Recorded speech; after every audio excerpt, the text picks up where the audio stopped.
Good morning, everybody, and thanks for being here this morning.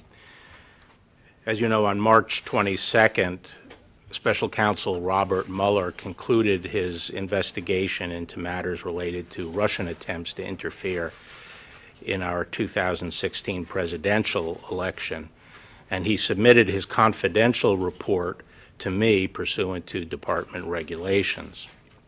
As I said during my Senate confirmation hearing and since, I'm committed to ensuring the greatest degree possible of transparency concerning the special counsel's investigation, consistent with the law. At 11 this morning, I'm going to transmit copies of the public version of the special counsel's report to the chairman and ranking members of the Senate and House Judiciary Committees. The Department of Justice will also make the report available to the American people by posting it on the department's website after it has been delivered to Congress. I'd like to make a few comments today on the report. Before I do that, I want to thank Deputy Attorney General Rod Rosenstein for joining me here today and for his assistance and counsel throughout this process. Rod, as you know, has served at the department for nearly 30 years with dedication and distinction, and it's been a great privilege and pleasure for me to work with him since my confirmation. He had well-deserved plans to step back from public service that were interrupted by my asking him to help in my transition. Rod has been an invaluable partner, and I am grateful that he is willing to help me and has been able to see the special counsel's investigation through to its conclusion. Thanks, Rod. Yeah.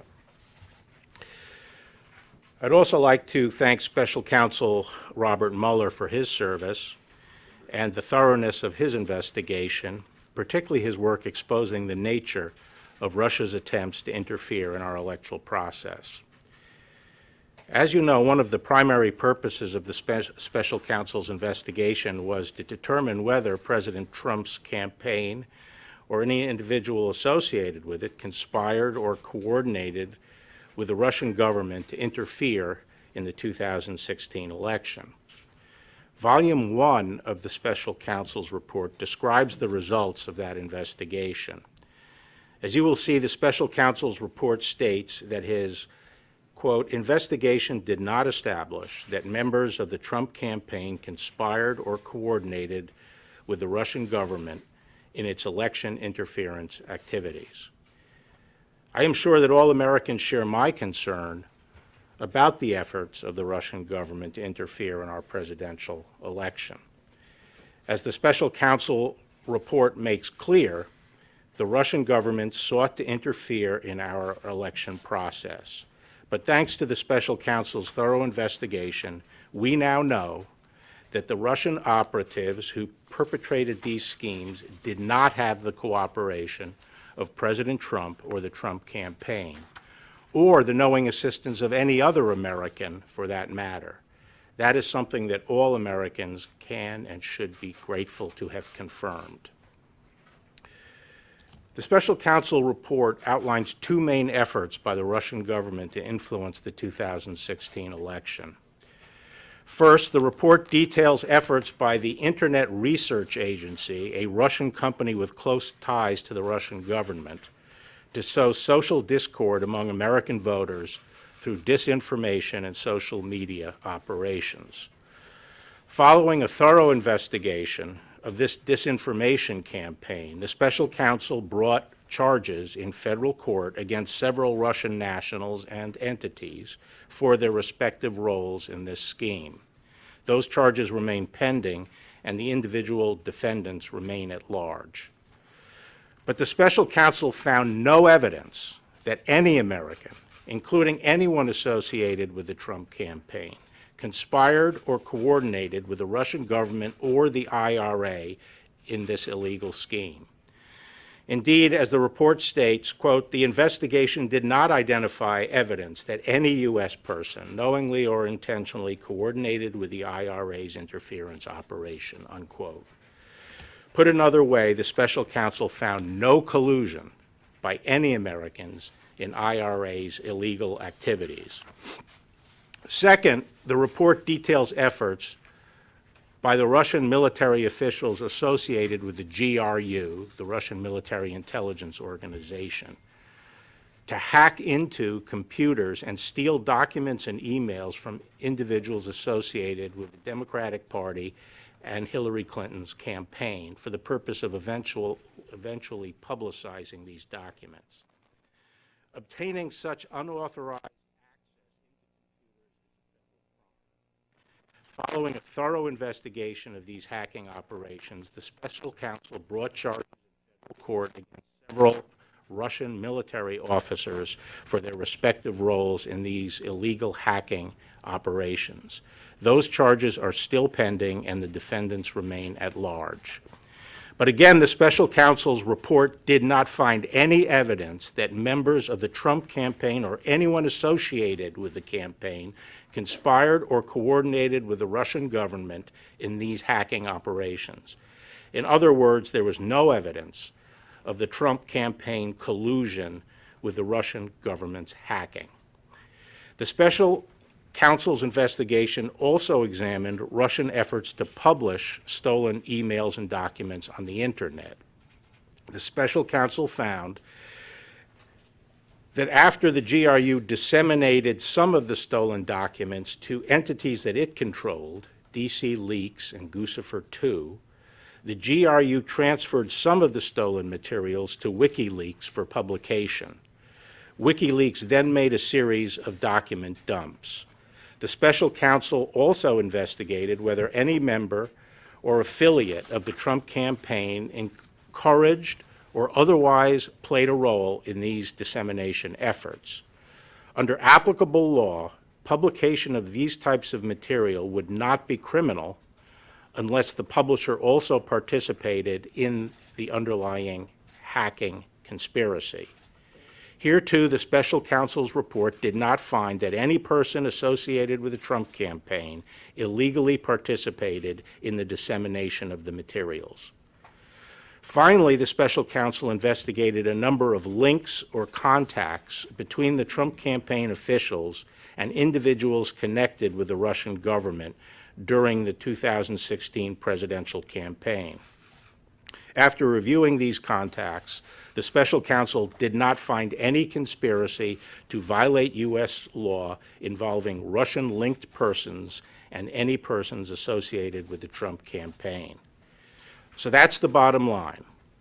After nearly 2 years of investigation, thousands of subpoenas, hundreds of warrants, and witness interviews, the special counsel confirmed that the Russian government sponsored efforts to illegally interfere with the 2016 presidential election, but did not find that the Trump campaign or other Americans colluded in those efforts. After finding no underlying collusion with Russia, the special counsel's report goes on to consider whether certain actions of the president could amount to obstruction of the special counsel's investigation. As I addressed in my March 24th letter, the special counsel did not make a traditional prosecutorial judgment regarding this allegation. Instead, the report recounts 10 episodes involving the president and discusses potential legal theories for connecting those activities to the elements of an obstruction offense. After carefully reviewing the facts and legal theories outlined in the report, and in consultation with the Office of Legal Counsel and other department lawyers, the Deputy Attorney General and I concluded that the evidence developed by the special counsel is not sufficient to establish that the president committed an obstruction of justice offense. Although the Deputy Attorney General and I disagreed with some of the special counsel's legal theories and felt that some of the episodes examined did not amount to obstruction as a matter of law, we did not rely solely on that in making our decision. Instead, we accepted the special counsel's legal framework for purposes of our analysis and evaluated the evidence as presented by the special counsel in reaching our conclusions. In assessing the president's actions discussed in the report, it is important to bear in mind the context. President Trump faced an unprecedented situation. As he entered into office and sought to perform his responsibilities as president, federal agents and prosecutors were scrutinizing his conduct before and after taking office and the conduct of some of his associates. At the same time, there was relentless speculation in the news media about the president's personal culpability. Yet, as he said from the beginning, there was in fact no collusion.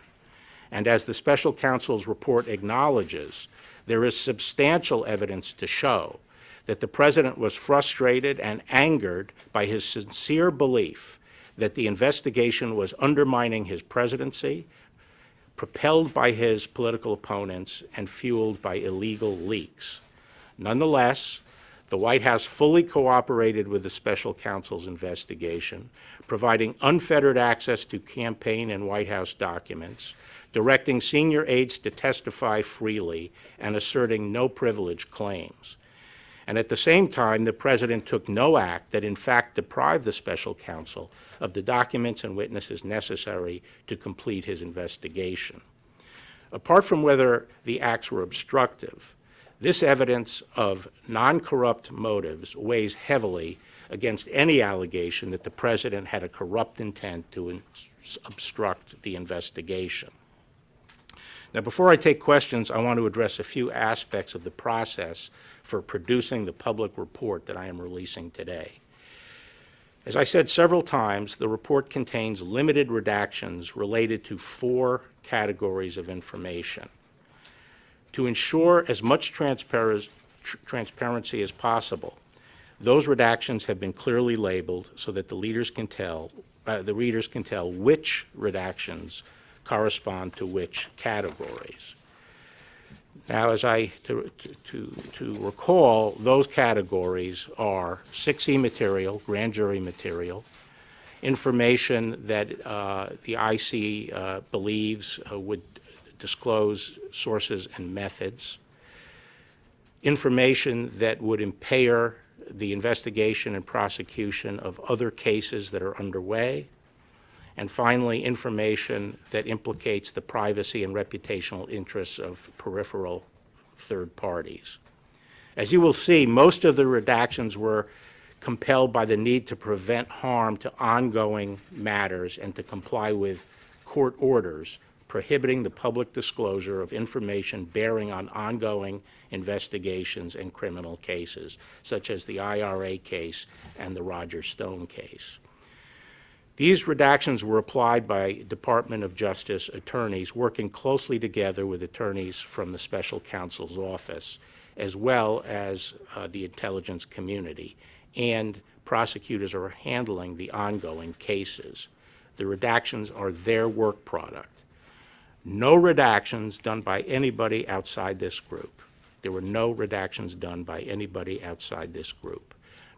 No one outside this group proposed any redactions, and no one outside the department has seen the unredacted report, with the exception of certain sections that were made available to IC, the intelligence community, for their advice on protecting intelligence sources and methods. Consistent with longstanding executive branch practice, the decision whether to assert executive privilege over any portion of the report rested with the President of the United States. Because the White House had voluntarily cooperated with the special counsel, significant portions of the report contained material over which the President could have asserted privilege, and he would have been well within his rights to do so. Following my March 29th letter, the Office of the White House Counsel requested the opportunity to review the redacted version of the report in order to advise the President on the potential invocation of privilege, which is consistent with longstanding practice. Following that review, the President confirmed that in the interest of transparency and full disclosure to the American people, he would not assert privilege over the special counsel's report. Accordingly, the public report I am releasing today contains redactions only for the 4 categories that I previously outlined, and no material has been redacted based on executive privilege. In addition, earlier this week, the President's personal counsel requested and was given the opportunity to read a final version of the redacted report before it was publicly released. That request was consistent with the practice followed under the Ethics in Government Act, which permitted individuals named in a report prepared by an independent counsel the opportunity to read the report before publication. The President's personal lawyers were not permitted to make and did not request any redactions. In addition to making the redacted report public, we are also working with Congress to accommodate their legitimate oversight interests with respect to the special counsel's investigation. We have been consulting with Chairman Graham and Chairman Nadler through this process, and we will continue to do so. Given the limited nature of the redactions, I believe that the publicly released report will allow every American to understand the results of the special counsel's investigation. Nevertheless, in an effort to accommodate congressional requests, we will make available, subject to appropriate safeguards, to a bipartisan group of leaders from several congressional committees, a version of the report with all redactions removed, except those relating to grand jury information. Thus, these members of Congress will be able to see all of the redacted material for themselves, with the limited exception of that which, by law, cannot be shared. I believe that this accommodation, together with my upcoming testimony before the Senate and House Judiciary Committees, will satisfy any need Congress has for information regarding the special counsel's investigation. Once again, I'd like to thank you for being here, and I will now have a few questions. Mr. Attorney General, we don't have the report in hand, so could you explain for us the special counsel's articulated reason for not reaching a decision on obstruction of justice, and if it had anything to do with the department's long-standing guidance on not indicting a sitting president? And you say you disagreed with some of his legal theories. What did you disagree with him on? I'd leave it to his description in the report, the special counsel's own articulation of why he did not want to make a determination as to whether or not there was an obstruction offense. But I will say that when we met with him, Deputy Attorney General Rosenstein and I met with him, along with Ed O'Callahan, who is the principal associate deputy, on March 5th, we specifically asked him about the OLC opinion and whether or not he was taking the position that he would have found a crime but for the existence of the OLC opinion. And he made it very clear several times that that was not his position. He was not saying that but for the OLC opinion he would have found a crime. He made it clear that he had not made the determination that there was a crime. Did you disagree with him on? May I follow up on that, Mr. Attorney General? What did you disagree with him on? Given that, why did you and Mr. Rosenstein feel the need you had to take it to the next step to conclude that there was no crime, especially given that DOJ policy? Well, the very prosecutorial function and all our powers as prosecutors, including the power to convene grand juries and the compulsory process that's involved there, is for one purpose and one purpose only. It's determine yes or no. Was alleged conduct criminal or not criminal? That is our responsibility, and that's why we have the tools we have. And we don't go through this process just to collect information and throw it out to the public. We collect this information, we use that compulsory process for the purpose of making that decision. And because the special counsel did not make that decision, we felt the department had to, and that was a decision by me and the Deputy Attorney General.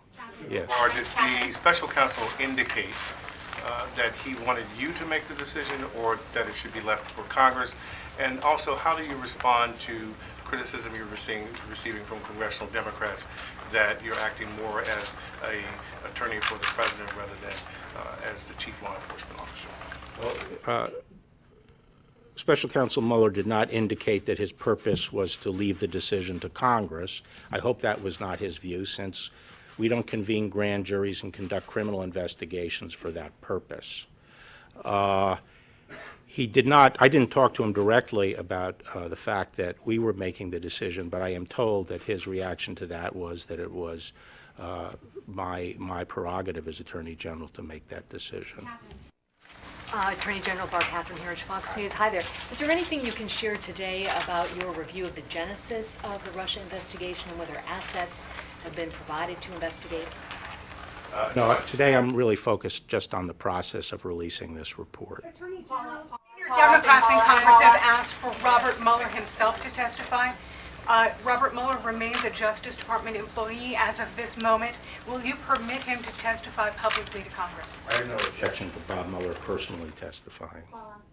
Mr. Attorney General, it's not just Democrats who have questioned some of the process here. A Republican-appointed judge on Tuesday said you have, quote, created an environment that has caused a significant part of the American public to be concerned about these redactions. You've cleared the president on obstruction. The president is fundraising off of your comments about spying.